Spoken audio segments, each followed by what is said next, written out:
Trendsetter.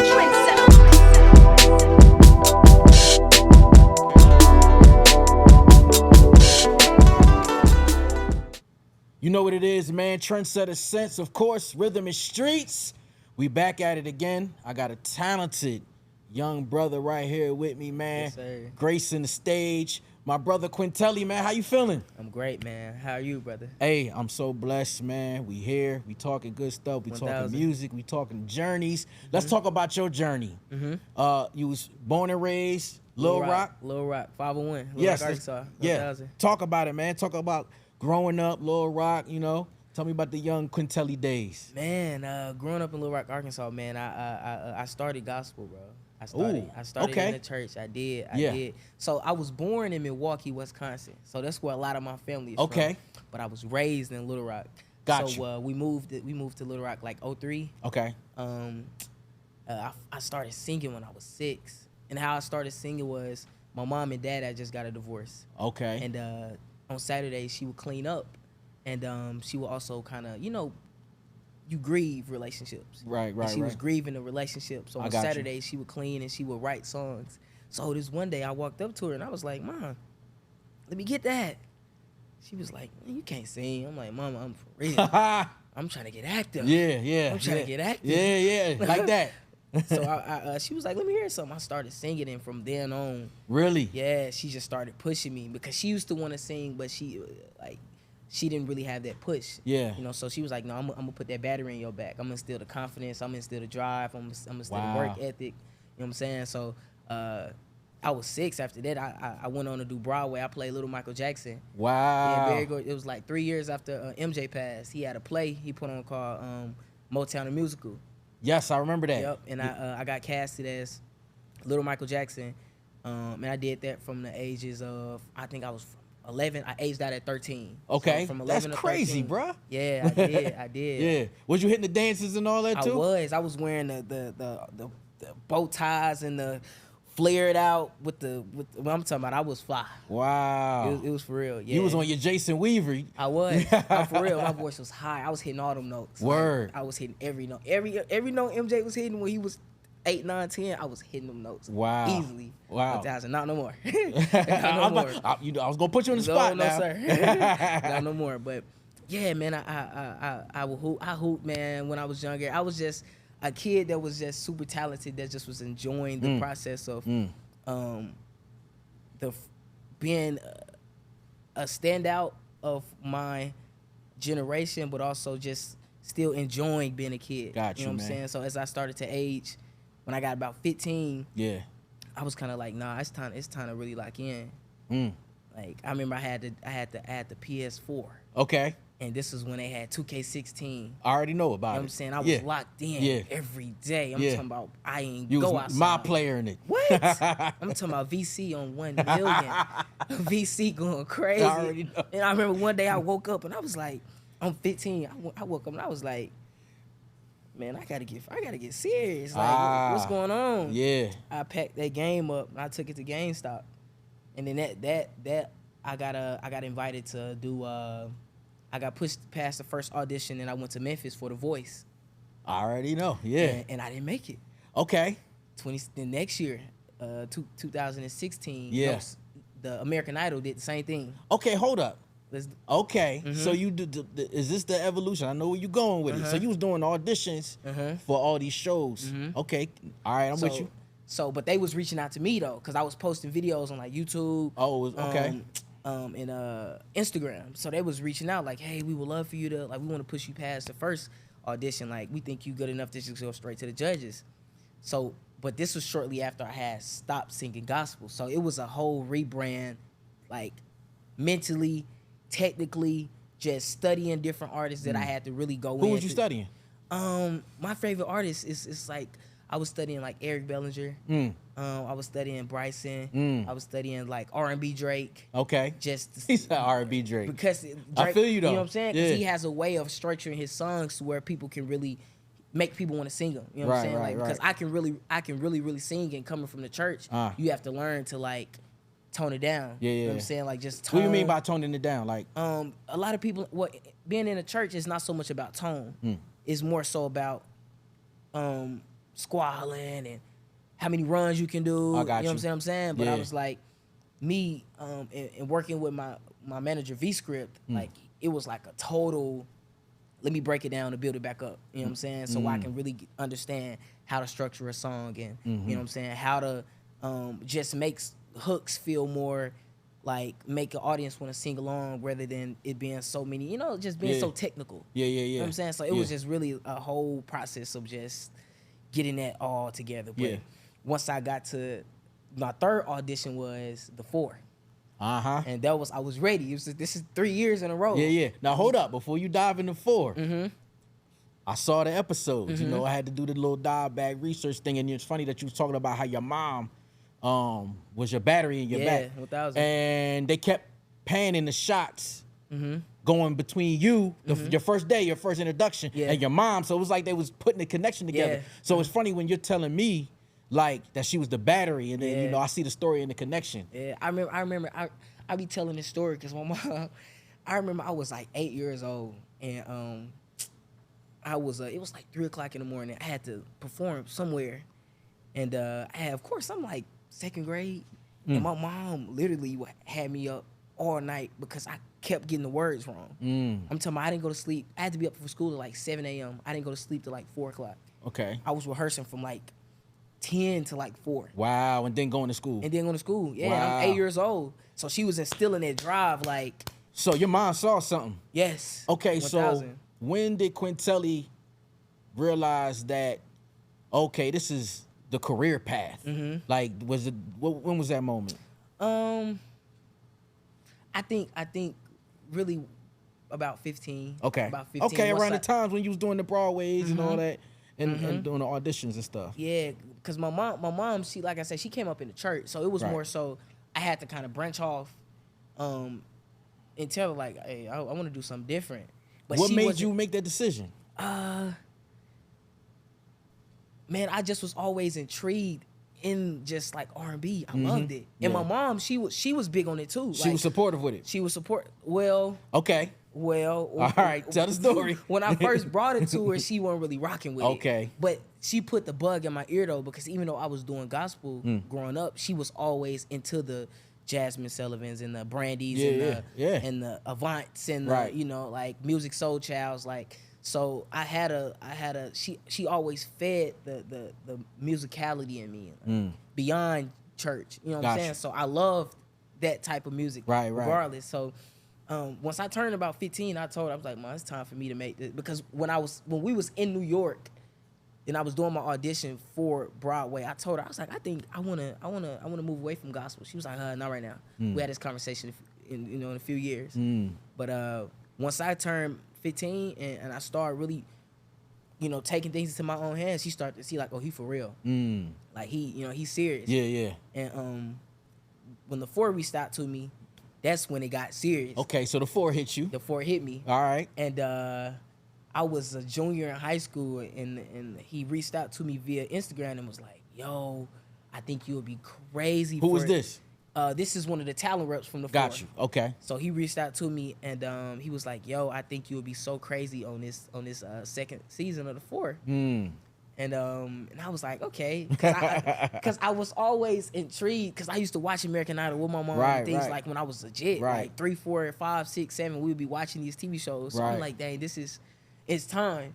Yeah. It's time, you know. So when they reached out to me, they flew me out to so I actually had to send in like 10 videos in one night. I got out of school at 3 and my mom was like, yo, the talent rep was like, we need like 10 videos. You need Like to learn. singing videos? Singing videos. Songs that I haven't, that I didn't know. Wow. They was like, I need you to learn these tonight. Wow. First verse and hook. Wow. Dance, perform. I'm in the living room with it. Like, we finna figure it out. We finna get to it. Wow. So after that, they flew me out to, after I killed that, went crazy. And then they flew me out to Hollywood to do my second audition. So after I did the second audition, they was like, yeah, it's done. we need you on this. We need you on this first episode. Right. So the rest was crazy after that, man. It was just nuts. It was nuts. Talk man. about Amazing it, man. Experience. You know, you in front of Khaled, you in front of Diddy, Megan Trainor. Yeah. just describe that experience. Like I seen the episode, so I'm trying to get your perspective. Man, it was surreal, man. Like just to be in front of DJ Khaled, Diddy, Megan Trainor, Fergie, like it was crazy. And a lot of people don't know. I tell them that was my first time ever performing R&B. Wow. I had never, like, I was singing it, I'm doing covers, posting them, but as far as like a full set, like I'm going on stage and I'm singing and performing, I had never performed a full R&B song. Yeah. And that's, I be telling people, it's the difference between a singer and an artist. Yeah.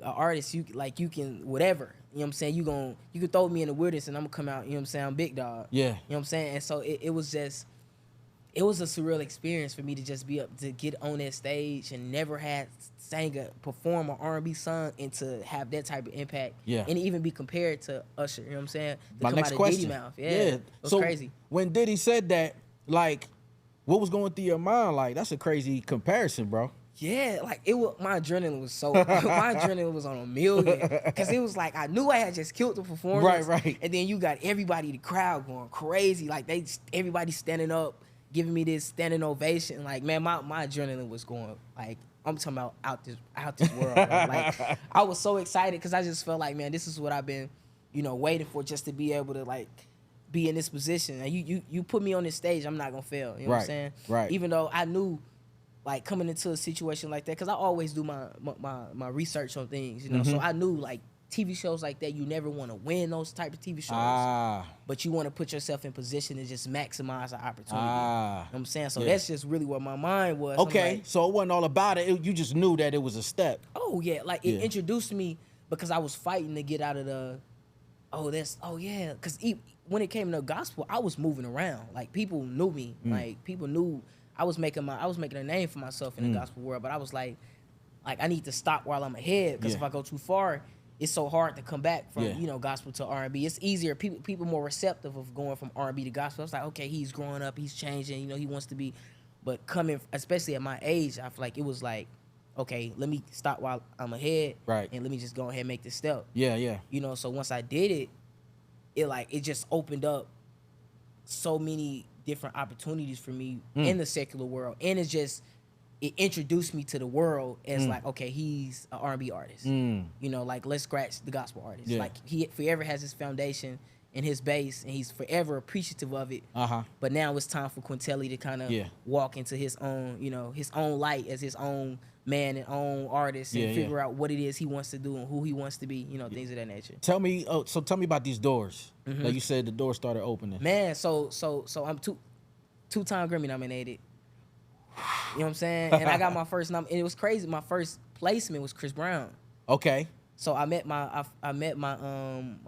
the year after that, 2020. This is during COVID. I met my manager V Script. Okay. So he had just signed to Dark Child as an A&R writer. Yeah. So he was kind of just working, and I seen somebody post him. I was like, I'm finna DM, and my mom was always like, I'm a go getter, like I'm gonna figure it out. And at that point, I had just came out the show, and I was just kind of doing everything myself. I was telling people like, man, I was taking beats off YouTube and dropping them. Like I was just in that mindset of like, I gotta get it. Yeah. Because my mom, like, she supported me in everything, but she didn't really know like, it's two different worlds. Gospel, R&B, like secular music is two different. It's two different worlds. So she didn't really know what to do, but she just was like, I'm gonna support you in whatever way I can. Yeah. But I'm like, I'm finna steer this ship. You know what I'm saying? Like whatever that look like, I'm finna steer this ship. So I'm just DMing people like, yo, let's work. I got my own setup. Yeah. And I was working with Rico Love at one point. Okay, shout out Rico.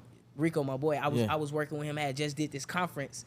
He got the We Love Music conference. Okay. So I went out to Milwaukee and I did that, and it was a guy. He had came down for my high school graduation. He had introduced me to this guy named EJ the DJ. So EJ the DJ, he's a DJ in my city back in Arkansas, and he had a studio.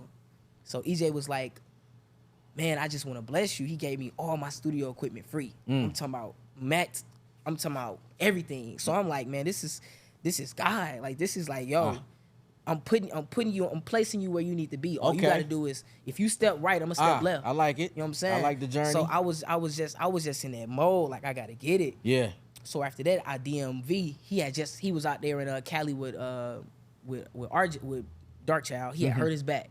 Okay. So he had hurt his back trying to play basketball. So he was down for like 3 months, just laying in the bed all day. So when I hit him, he had nothing but time to just work. So I'm like, and it's COVID. That was perfect timing. Perfect timing. Like the situation, maybe not the best, but the timing was right because you know what I mean. Yeah, you know what I'm saying. So I hit him and I'm like, yo, let's lock in. Like, what we doing? So we just start cutting records, cutting records. And he was like, yo, like, I need you. He just broke me down from like, yeah, you a singer, but now I'm finna make you a songwriter. I'm finna make you an artist. I'm finna help you understand the difference of a Qiuntellii record and a Chris Brown record. You know what I'm saying? Like, he just kind of put me on game to so much that I didn't have. Like, I was writing, but I wasn't writing the right way. Yeah. You know what I'm saying? Like, I had a feel for what I was doing, but he really put the pieces together for me. Yeah. You know what I'm saying? So after that, I was still living in Arkansas then. I was in Conway, Arkansas. All right. And I moved to, this was February of 2020. I moved to Atlanta, July 2020. Okay. So when I got here, it was like, let's do it.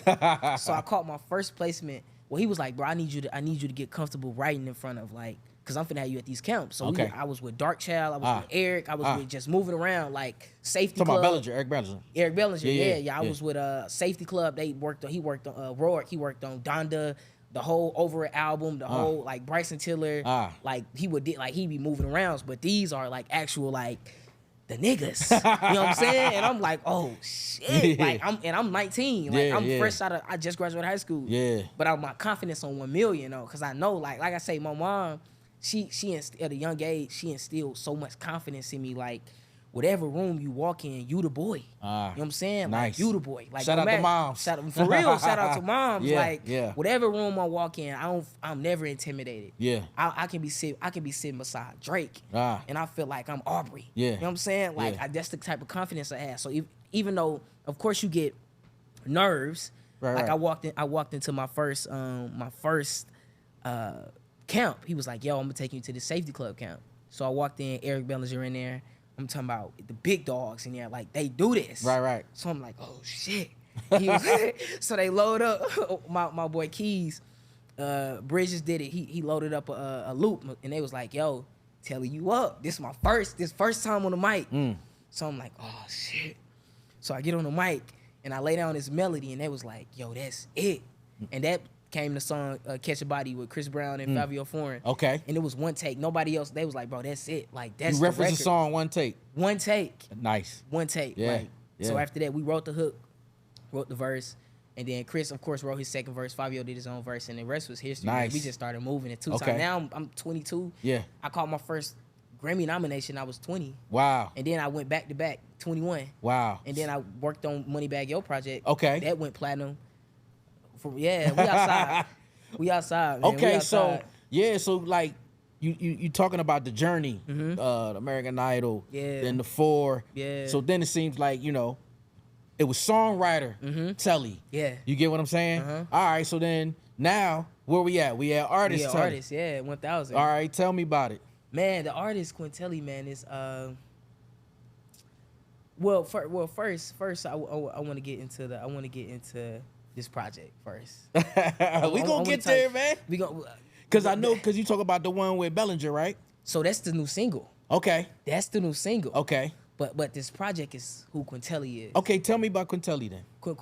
So like I say, I came up in the church. Yes. God, love, and heartbreak. Got you. That's me. Yes. I'm saying, I like it. I came up in the church, man. My foundation is forever. God, you know, that no matter what I do, no matter where I go, like I'm anointed. Okay. No matter what platform I touch, I love no matter what man. genre I sing. Yeah. Like he put it in me to touch the world. You know what I'm saying? And love. Like I'm a lover boy. You know what I'm saying? R&B is love. You know what I'm saying? Like you can't do R&B without having some type of love bug in you. You know what I'm saying? And heartbreak, I wear my heart on my sleeve. Yeah. No matter what situation I'm in, no matter what type of, whether I get my heart broke, no matter who I deal with, you know, I always get back up and I'm gonna still be the loving guy. You know what I'm saying? Caring, courageous. Like I said, I wear my heart on my sleeve, man. There's nothing that can take me out of just how I was raised. Okay. Just, you know what I'm saying? I love to love. I love love. Right. You know what I'm saying? And that's who Qiuntellii is, and that's who this project is. Okay. I'm telling a story about just a 22-year-old just going through the motions from coming from Little Rock, Arkansas. I'm saying from there's nothing there. Okay. To now I'm 2-time Grammy nominated. Now I'm figuring out myself as a man. Like I say, even with moms, like I love my mama to death, but we had a rocky point where I left the house at 3:00 in the morning, and I'm like, I gotta figure this shit out. Right. You know what I'm saying? Like I gotta go because there's always like your parents love you to death, but I feel like there has to come a point where, especially in this industry, where sometimes they won't understand what it takes. Yeah. You know what I'm saying? And I had to take that leap of just like, whatever that looks like for me, I know God got me. You know what I'm saying? Yeah. And it shows in the music, and it's so, my music is so vulnerable. That's what I was going to ask you, that like your expression, like what is Qiuntellie's message? My message is, man,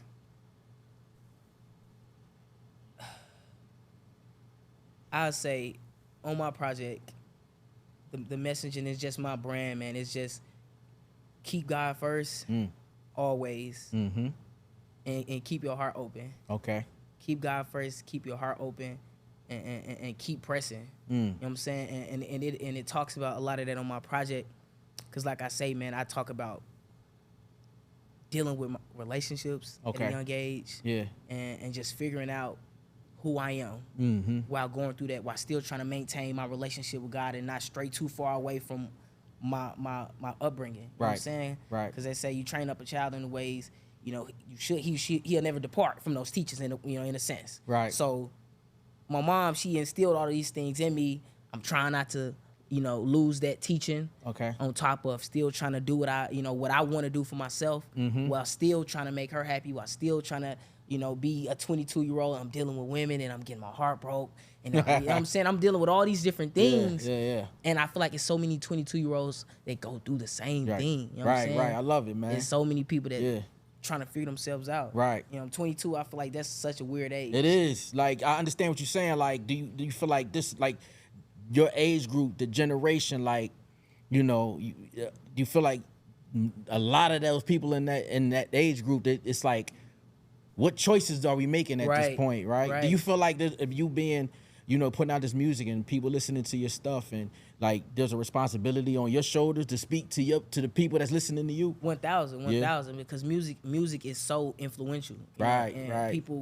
People sometimes connect the music, and I say a lot of times you got teenagers that come up that listen to music more than they listen to their parents. Right. You know what I'm saying? So a lot of times we are what we listen to. We are what we are what we digest. Yeah. So like what I'm putting out, the messages I'm putting out, and the type of songs that I'm putting out, I'm trying to make sure I'm not straying too far away from, like I say, my upbringing. And I still want to keep some type of like keep it tied in, in a sense to where I came from. I don't want to go too far, in which I feel like I'm doing a great job at. Yeah. Because I'm not degrading women.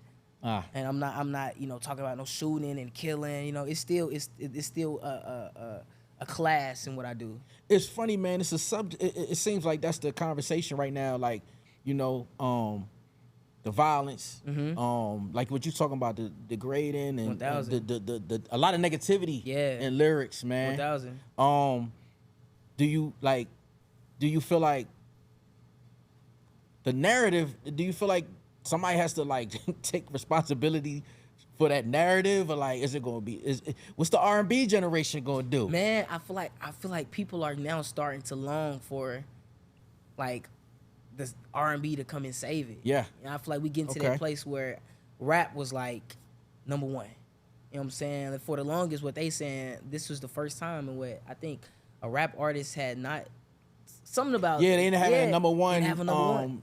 Yeah, it was something like that. For like 20 years or something like that, it's been like that. I mean, it hasn't been like that. Right. Yeah. So I feel like we get into a place now, it's so many underground R&B artists and just R&B artists just maybe just starting to make a name for it, or make a way for themselves. I see it, That now it's like, I feel like people long for that. Yeah. I think it's time that the essence of just what R&B is come back and kind of, be what it once was. Yeah. Of course not. It's not gonna feel like the 90s. It's not gonna be 90s R&B. Right. It's 2023, but just what it stood for. Yeah. You know what I'm saying? I think it's time for that to come back. I love what you're talking about, bro. Like, I love the message and everything that you deliver, man. Like, I appreciate it. It feels good, you know what I mean? And of course, Rhythm and Streets, just the platform where we had those kind of conversations, man. Talk about the future of Qiuntellii, man. What they gonna see?